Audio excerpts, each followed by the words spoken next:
You are listening to the Disney Dream Girls, an unofficial Disney theme parks podcast, and this is show number 231, the Sunday, the 14th of October, 2018. Where dreams begin. Hello and welcome to the Disney Dream Girls. My name is Michelle Young, and together with my good friend Jane Phipps, we are your guides to the place where dreams begin.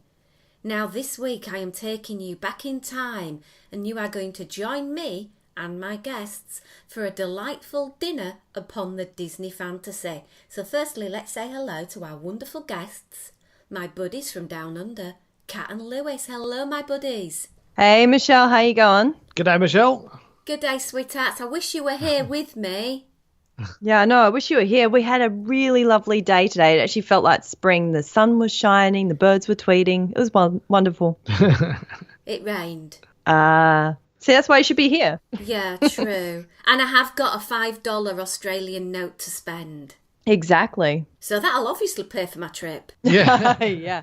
Worth its weight in gold, that one. Yeah, just don't turn it into pounds. You won't get much. Yeah. Well, we've both been talking a little bit on our own respective shows about the monster 3-week trip that we've taken. And whilst there are going to be some very separate and different elements, because you guys managed Disneyland and you did some different things to myself, there are a few things that we did together. And I thought it'd be really good for us to relive these and share mouthful by mouthful with our listeners. Yeah, and we've just eaten dinner, so we're nice and full, so we won't get too hungry from it, hopefully. Oh, I know. I wish I could eat this again because it was... Anyway, let's start at the beginning, because when we made our reservation for the cruise, we got to a certain point in the booking window. I think it was it 45 days out or 57 days, something, where it opened up the reservation availability on board the ship and you could book certain things.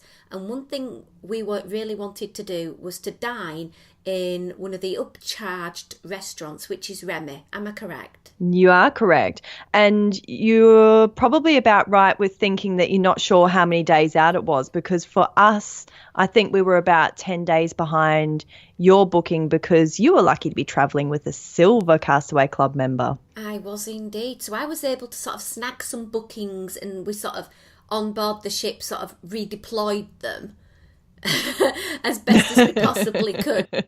Which was awesome.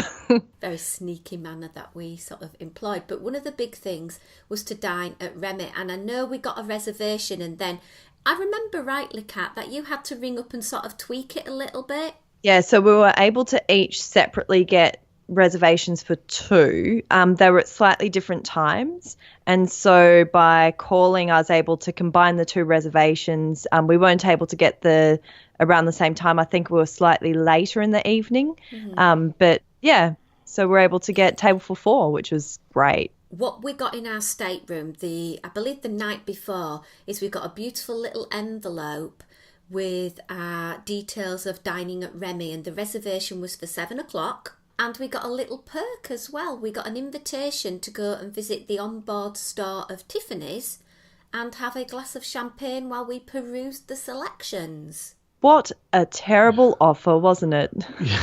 Well, it probably was for Lewis's bank balance, yes. Maybe. No, that was actually quite lovely because it was just a little add-on, before you go to dinner, go and have a look at some shiny things. Lewis is like, I don't understand it. And have a little mimosa. I thought that was quite cute. It was good. It was good because Kat had a Tiffany's necklace and she didn't have earrings to go with it. So, like, you had several trips to Tiffany's to inspect the earrings and make sure you really wanted them. Yeah, and like drink several glasses of champagne as well. Yeah, because they gave us their grand opening. They gave us a mimosa then, and then got a champagne the second time we went there. Yeah. Didn't give me anything when I bought the freaking earrings, though. They gave you a receipt. I would have thought a glass of scotch at that point in time would have been warranted, but no. For the nerves. Yeah. The thing that I liked, sometimes when you get to go to these sort of events, you get the cheap champagne, or which is really Prosecco. And it wasn't. It was actually, they opened a bottle of Rosé Veuve Clicquot champagne for us. So it was the good stuff. So that probably justifies... Yeah, because I asked her. I said, oh, what champagne is this? And she showed me the bottle.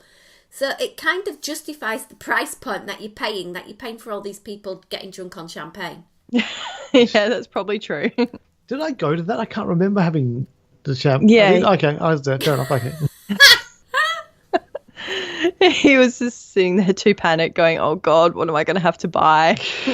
I thought it was wonderful anyway. So we went to that and then we managed to find our way to the wonderful restaurant of Remy, and it's French inspired. The menu frequently changes to reflect seasonality. We were very honoured in the way that we were shown to our table because you guys had had a previous experience on board with Remy. That's true. So we were actually greeted by Angeli, who'd actually served us on our first visit, which is quite nice. Yeah, because we had the brunch there the 2 days before, I think. 2 days before, yeah. And it was the brunch was fantastic. In fact, I think the brunch was actually better because you got a decent view, like because it was daytime. I thought we had a beautiful view of the sunset. At dinner? For dinner, yeah. I thought the sun was already down. No. No? Okay, fair enough. I guess I wasn't paying attention. I'm going to go with Kat on that point because when we were escorted to our table, we had a beautiful sea view and the... Wait a second. You guys were facing the water and I was facing the restaurant. So I had no idea what the view was like. So that's why... The waiter, if you remember, turned to you and Stephen and said, the ladies get the view of the ocean and you get the view of the ladies. Yeah, a bit sexist, really. Yeah, I'm sure Stephen would rather look at the wall rather than my ugly mug, but never mind. They could have set us bench style, and then we could all have a view of the water. No, it doesn't work that way. Sorry. The dinner events are offered every night on the cruise. It is an upscale charge. The charge is $95, and then on top of that is your gratuity. And you can then opt for a wine or champagne package. Now, I'm going to ask you guys to talk a little bit more about that because you dabbled in that with your other Remy experience. We opted not to do it with the dinner purely because I'm not sure why we didn't, but because it was really expensive. Oh yeah, it was. How much was it? Another 150 or was it 120? Was it 100 or it was 150 at Victoria and Albert's. Oh, yeah. But I don't think I think it was $100 and something. But we were like, we could get just a bottle of wine and just drink the bottle of wine over the course of the evening. I mean, I guess the difference is that you don't get that pairing, that pairing kind of thing. So you don't get that thing where the wine is matched to the food. Yeah, you don't get that. But I just think in this particular instance, like it would made more sense. And also, like if they were giving you a glass of wine for every course, and there was a lot of courses, we would have been. That was the way that I looked at it as well. Yeah, we would have been plastered by the time we finished that meal. And on the subject of alcohol, that was kind of how the whole journey started, wasn't it, Michelle? It was indeed. And I have got a little video clip of the champagne cocktail that was made for us being created. So I will share that on our website. A little trolley was sort of wheeled up to us and Angeli just talked us through the making of this decadent champagne cocktail. And because it was the year of the pineapple, what was poured into the glass? Was it crystallized pineapple? Was that how you'd call it? Or was it dehydrated? I think crystallized, wasn't it? I think it was crystallized because it sort of kept its pineapple-y shape and it was lovely to start with. And that was a surprise because it didn't actually say on the menu that you would get a welcome drink either. No, and I think that was quite a nice touch. And you kind of went through the journey of like making that particular cocktail as well. I thought it was really well done. But not in a stuffy way either. It was sort of, like she was one of our friends explaining what she was crafting especially for us. It made us feel incredibly special that this was a cocktail made just for us, even though it was going to every single diner in the restaurant. Yeah, I think they staggered everyone quite well. So we never saw that experience for anyone else.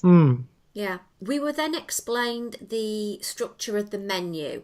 And on one side of the menu, there was the French selections, and then on the other side of the menu were the American selections, and both of them had been crafted by a different chef.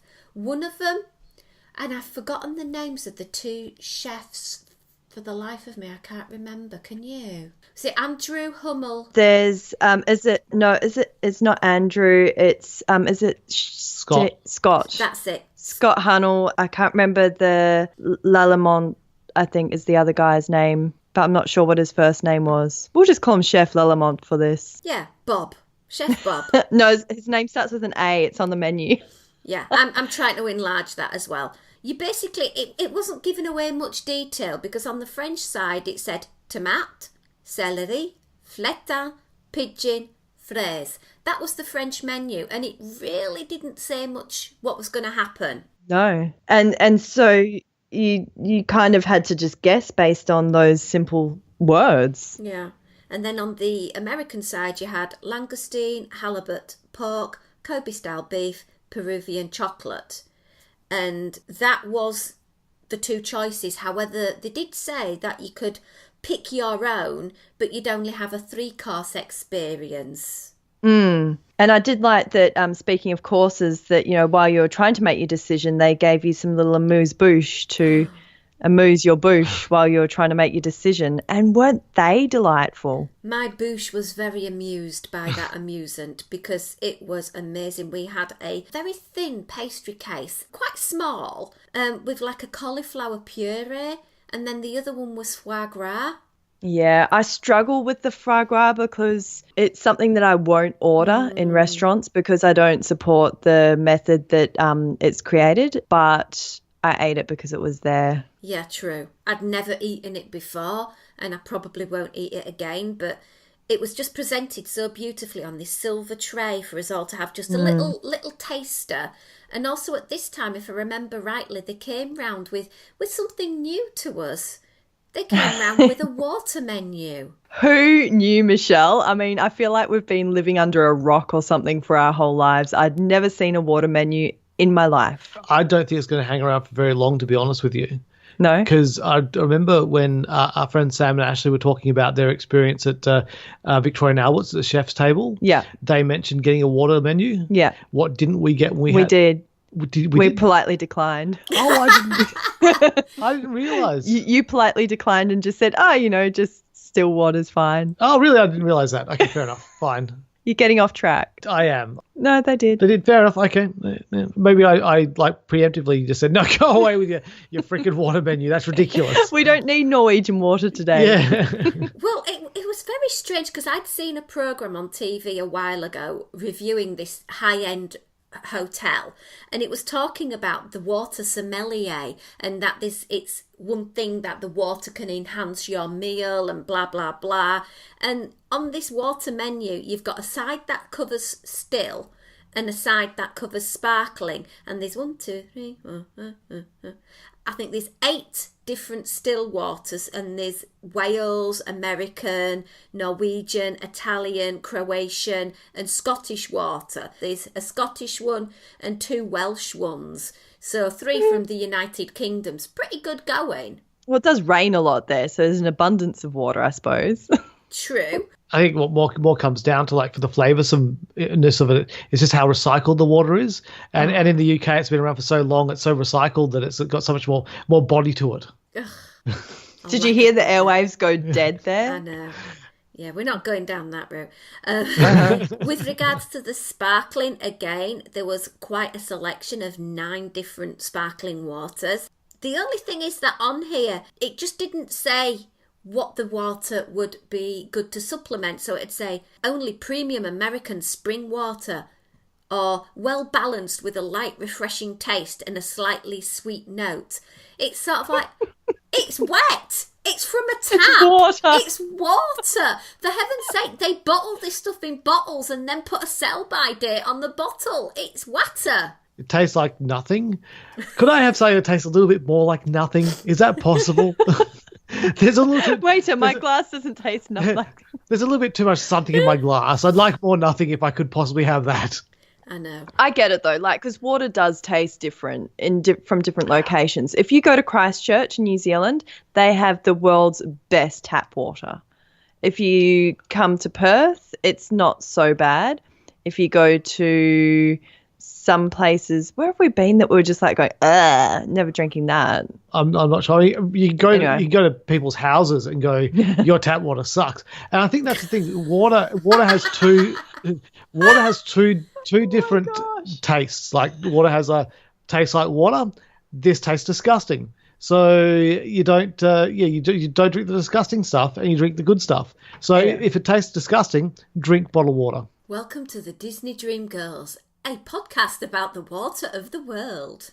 So there is a third kind of water. Oh, no. The water that makes you sick. So if you're in Bali or in Mexico or in like a lot of third world countries. Yeah, you don't brush your teeth with the roof water. Don't drink the water. So yeah, there is a reason for bottled water, but I think the menu's taking it a bit too far. Right. Well, I suppose we'll start with some food after we've enlightened you about the water menus of Remy, and we got some bread. Yeah, did we get some bread? And we also got some butter. Oh, it freaked me out because over the trip we'd had so many different types of breads and things, and then to be presented with this little glass bowl with a circular disc of butter, proper butter, with a gold R on it, with a silver cloche on top of the butter, and then a silver pot with coarse sea salt. It was like, it's like a chemistry lesson just to butter my bread. Pretty much. It was just so delicious. Can you remember the flavourings of the bread? Actually, I think I've got it confused with the bread service that we had later on at Victoria and Albert's. We had an onion brioche. Onion brioche, yeah, because we had a different kind of brioche when we got to Victoria and Albert's, and of course then we'd had another brioche at breakfast when we'd done the brunch at Remy's, which was a truffle brioche. It's just one big bready haze, isn't it? Yeah, yep. And then after we'd had all of that, we got another amuse-bouche. We did, and I am actually struggling to remember what was in there. Was that the cauliflower one? This was the one where basically you got a circular plate with a big high rim and then a tiny little gap in the middle covered with like a circular disc. And it was like, well, what do I do with this? It just looked something like a flying spaceship upside down. And I was like, what? I'm a bit stupid. Please tell me what this is. And it basically was a buttered parsnip puree with spinach at the base with a black pepper crisp on top. Ah, okay. It was parsnip. Right. I couldn't remember what the white was. That was amazing. And because it was almost like the top of a creme brulee, the crisp that was on top. And so you just gave that a smash and just got stuck in and so smooth, like the texture of it as well with having that crisp on top. Just, But yum. It was literally gone in one spoonful. Oh, yeah, maybe a couple, one for each side of because I smashed mine kind of in two, but yeah, maybe 2 spoonfuls. It wasn't a lot, but it was just a little taster.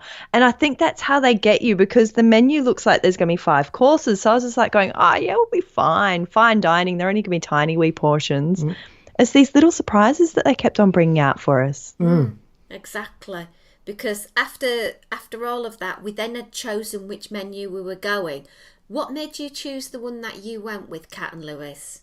My decision was based on the fact that I knew that we were going to be having the dinner later on at Victoria and Albert's, and I knew that the American side was going to be designed by the team at Victoria and Albert's. So I decided to go the French side pretty much on that basis. I can't remember why I went the American side. There was something that was I think it was probably the beef, I would say, for you, if I know you anyway. Yes, okay, fair enough. I chose the American side because there was something I didn't like on the French side. Oh, really? Was it the pigeon? Did the pigeon offend you? No, I would have. Or was it the celery? No, I would have happily eaten the pigeon. It was there was just like I just think the American side had more appeal to me. Yeah, exactly, because it had the beef and it had the langoustine. Yeah. And you kind of knew a little bit more what it was actually going to be with the French side. I think there was a little bit more mystique. Yeah, there definitely was, but it was actually worth taking that risk. Also, I got to try like the French side and Kat got to try the American side because we just shared the two dishes. That's true. Unfortunately, Stephen wasn't willing to try the French side because his mum had told him not to eat pigeon. Yeah, So he probably said, not the best advice. It's like, don't eat pigeon, even if it's cooked by a proper chef. yeah. He said, no, it's flying vermin. So basically, me and Stephen both went with the American side, and our first start to the proper menu was the meal of langoustine. And basically there was 2 pieces of langoustine on a sauce, and then there was some quenelles of some sauce to the side and little droplets of puree. There was edible pansies. Oh my word, it had everything. It had texture because the top of the langoustine was crispy, and then the langoustine itself was sweet but soft, and it was literally, if you got a little bit of everything on your fork at once, it was like there was someone dancing on your tongue, because every single flavour note just hit the spot beautifully. Michelle, could you just explain what langoustine is? Langoustine, it's a big prawn. Right, cool, thank you. No, what I mean... It's like a cross between a crayfish and a prawn. Yeah, I know you're looking at me like that, but a lot of people I'm listening just saying. will have no idea what langoustine is. Yeah. No, that's a good point. Because another thing is when I say prawn, Americans don't have an idea because it's a different word. They call it shrimp. Yeah. Yeah. So that was my first. What was yours, Kat? Mine was the tomato. Oh, and God. So it was absolutely amazing. I've never experienced anything quite like it. So on my plate were 3 little round things that looked like tomatoes. Like, you just think that they were probably baked cherry tomatoes, maybe slightly bigger than a cherry tomato. Then I think Angeli poured a bit of sauce around it, and then comes out this thing and they're like, oh yeah, and here's your tomato water. And served in like a champagne flute was this, it was chilled tomato water. So it had a couple of ice cubes in there. I could have just had that as my first course, just that tomato water. It was clear. It was clear, but almost a shade, same shade as like a champagne, without being sparkly. And the flavour was so intense, just that really intense kind of tomatoey flavour. But then on the plate, you had these things that were like, it was like they'd taken a tomato apart and then put it back together on your plate in some sort of like, I don't know, voodoo witch doctor molecular gastronomy kind of thing. So you had all the flavours of tomato, but without that horrible texture, which is, I enjoy tomatoes. I love the taste. I hate the texture. And this was just divine. Completely applaud what they did on that plate. It was just amazing. I think on what you got in comparison from mine, I think yours was the more imaginative and the more creative presentation, because they'd really torn apart what the essence of a tomato was, and very kindly had little tastes of it, and it was amazing. It really did taste like a tomato, but the volume on the tomato turned up to 10, and those flavours were sensational. Just an extraordinary experience, I must say. And when it started there, I thought, well, how could I have gone wrong with this French side? It's really, really good. As I say, I think the French side, in hindsight, I would have done that again. I would have gone down that route rather than the American, because I just thought it was fantastic. Not saying that mine was rubbish, because it was amazing, but... Oh, it was incredible. Like you said, just maybe a slightly more creative way of looking at things. Yeah. The next course I got was halibut with a sauce, mimolette and veggies. Now, since coming back to the UK, I've actually found out what mimolette sauce is. Oh, do tell. It's a kind of cheese. Ah, of course it is. So on my plate you will see this sort of like a pale orange peachy sauce with the most impeccably cooked piece of halibut. And to the side there's a stem of broccoli, like the long stem broccoli with some flowers. We call it broccolini, yeah. Yeah, broccolini. Oh, that course was just so light, and it wasn't heavy at all. And the cooking on that fish, oh my word, it was amazing. Oh, yeah, I did have a bite of Lewis's, and I thought that was pretty extraordinary. Yeah, I don't like fish, and I really liked that. It was nice. Yeah. What did you have, Kat? I had the celery course. So mine was it was like they'd taken a few different elements of celery. So you had like the celeriac kind of sauce, And on top of it, you had, or in the middle of it, you had placed, it was like a pasta by memory that was sort of rolled into the shape with a little bit of caviar on top. It was just, the texture was really nice. I thought that course was going to be a bit of a letdown, but it was just, everything was very delicate on the plate and it worked really, really well. And we were like 5 sort of pieces of food down, and I wasn't even feeling full, but I wasn't feeling hungry evening. I felt like I'd had sufficient so far that, I was wanting more still. Yeah, exactly. So I thought, we're fine. It's all going to be fine. We're going to get through this meal. We'll cope. And then she brought out the most stunning dish. I had pork tenderloin on a pea ravioli with applewood bacon foam and pea shoots. And wow, you had these 2 circular columns of beautifully cooked pork on this creamy sauce, and the tendrils from the pea shoots, they just look so beautiful, and then the little flowers. It was so good you didn't want to stick your knife and fork in to eat it. I love it when you get dishes like that. So what did you think to this, Lewis? Because I know we both had the same dish. To be honest, I don't know if food holds the same appeal for me as it does for you and Kat, because I can remember enjoying the meal as a whole.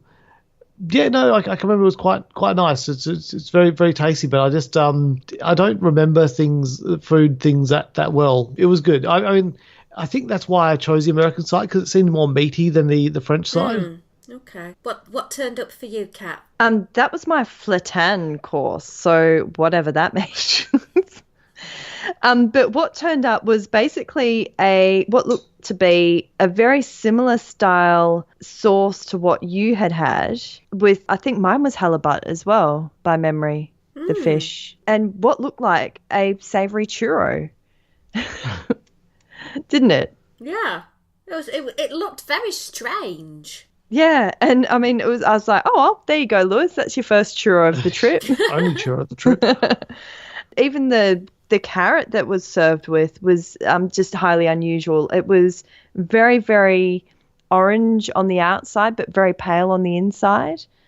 I thought that was quite strange. Because, usually you cook carrot and the skin kind of doesn't retain as much colour. So goodness knows what sort of voodoo witchcraft they employed there. But that was quite a lovely little course. And the textures all worked in quite well together. I think the thing is when you're in these kind of dining situations is that you need to make sure you get all of the elements onto your fork in order to enjoy it the way that it was supposed to have been enjoyed. Yeah, which is kind of funny that they take so much effort and time to make them separate. In their presentation. Yeah, that's true. And then they expect you to just smush it all together. Yeah, they could have just served it in a big milkshake glass, really, all smushed up. Exactly. Make things so much easier, quite frankly. Put it into an intravenous drip and we don't even have to bother truing. Oh, my goodness, Here you go, sir. Here's your bowl of mush. Well, I moved on to the big, amazing, big, meaty main now. And I had this plate brought to me with a lump of Kobe beef and to the side an onion tatin. And you just looked at it and you just think, wow, because obviously I like my steak in a position where it could be resuscitated by a good vet. And there was this lump of beef, this lump of potato, and then she got this sauce, and oh my word, I don't normally like mustard, but it was a veal stock with mustard and cream, and she just poured it on. Literally, the restraint I showed not to pick that plate up and lick it clean was unbelievable. You're a big fan of the condiments when it comes to eating your beef, Lewis. How'd you go with that? I could have done with more mustard. Yes, some hot English would be good, but with the horseradish. I was meaning, lovely. how did you enjoy the sauce that was provided? Oh, it was very nice. The sauce provided was very nice. It was very good. I think they gave you options with the beef as well. Like you could upcharge it or something like that as well to get Wagyu or something like that. Yeah, so I think what you guys had was the Australian Wagyu, and I think you could upcharge it and go the Japanese Wagyu. No, sorry, the Japanese Kobe, sorry. Yeah. Because what you guys had, I think it said Kobe style beef, which is Wagyu, which I thought was the original Kobe. Anyway, I get very confused when it comes to these bits. They just started making all these names up so they could charge more. No. Like Kobe and Wagyu have been a thing for a while.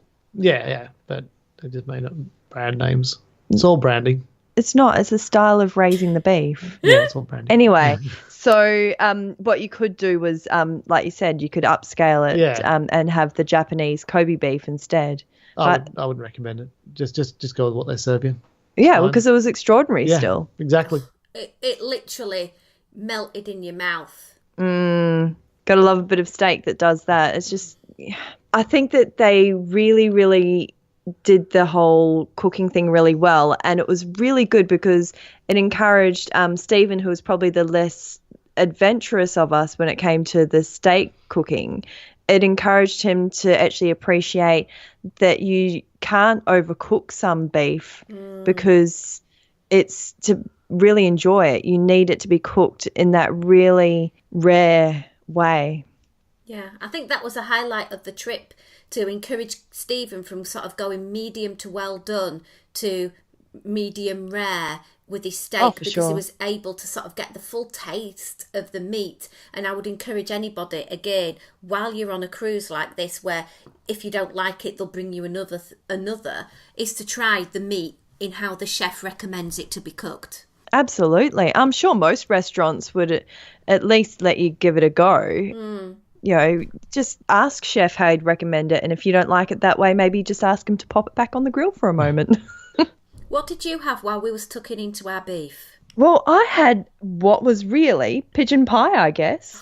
So it was like a bell shaped, I guess, if it was placed on the way that it was placed on the plate. But it was like I got half of like a whole dome, if that makes sense. I must admit, when it came, I thought, they're being a bit stingy with that portion, Kat, because it looked like a bell-shaped beef Wellington. I was thinking, well, where's the other half? Go on, give it full portion. She's not a piggy. She can tackle it. Oh, look, by that stage, I was grateful that it was only the half, because we were starting to get fairly full. The serving sizes were fairly generous, I thought. Like, particularly when you compared it to Victoria and Albert's.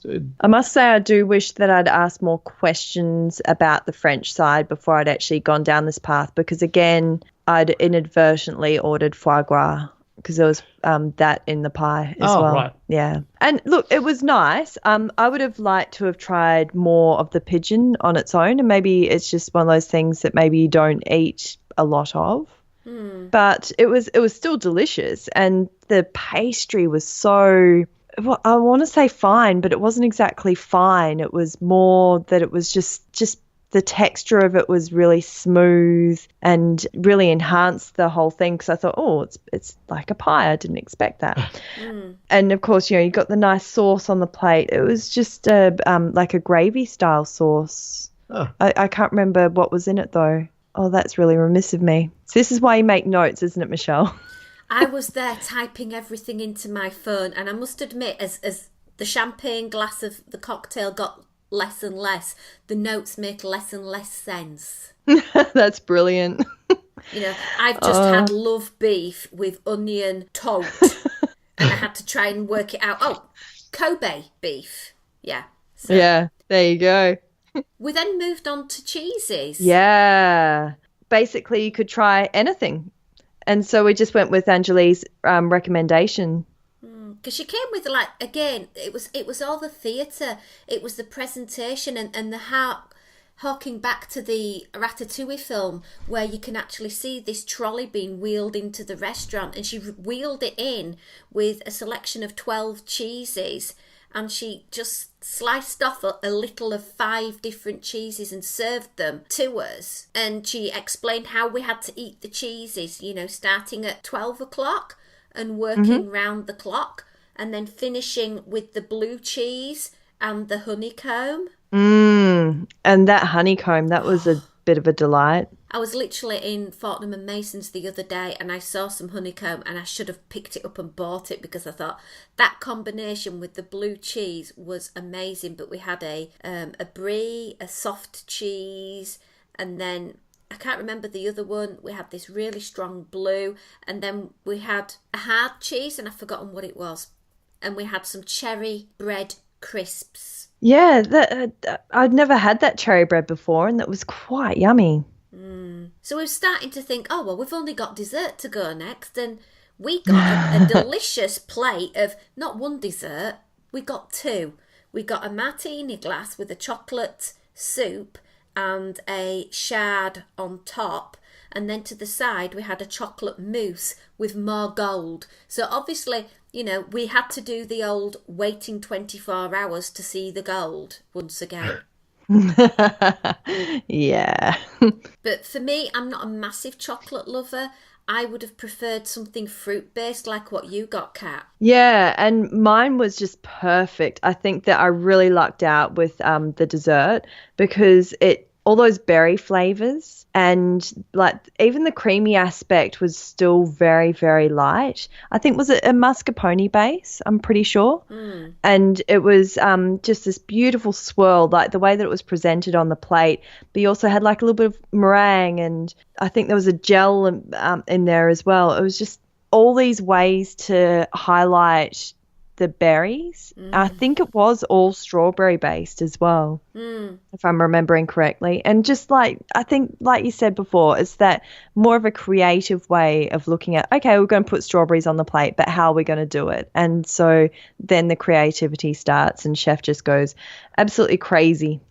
Yeah. The beautiful thing was you didn't feel rushed. You had pauses in between each course, but the pauses were of an ample time. But then, Lewis, we had a bit of a surprise and the chef came out. He did, yes. And what happened then? I can't remember. He brought us more food. And it was like, no, go away, we've eaten too much. And he brought more food. And we had, it brought two different tarts, a chocolate tart and a lemon and lime tart. And then he had, I think they're called winders. And they were made from raspberry jelly covered in sour sweet sugar and ouzo-filled chocolates. It was like, oh my God, these are amazing. I think I must have passed out at this point because I can't remember any of this. Was that in the chocolate box? Yeah, that was in the beautiful presentation that we got. And it was like, oh my word, this is just so pretty. That was just, I think that the chocolates were, I mean, we savoured them a little bit. So I didn't actually eat some of mine until we went back to the resort because they were just so cute. Yeah. And then just as you think it's over, the head waiter Benoit came over to us and the gentleman got a box of 4 little chocolates and the lady's got a stunning red rose. Yeah, that was a nice little touch, I thought. I think they gave us a bill as well. Yeah, that needed the chocolate sort of to take the edge off a little bit because when you're getting a bill quite as large as this, it's sort of like.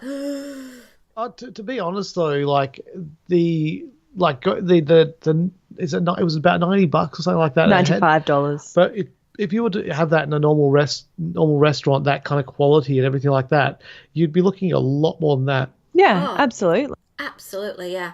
For we put down $38 or so tip, so it came out at $228 for 2 people. For the quality of the food, you could easily double that in London or triple it even. It was sensational.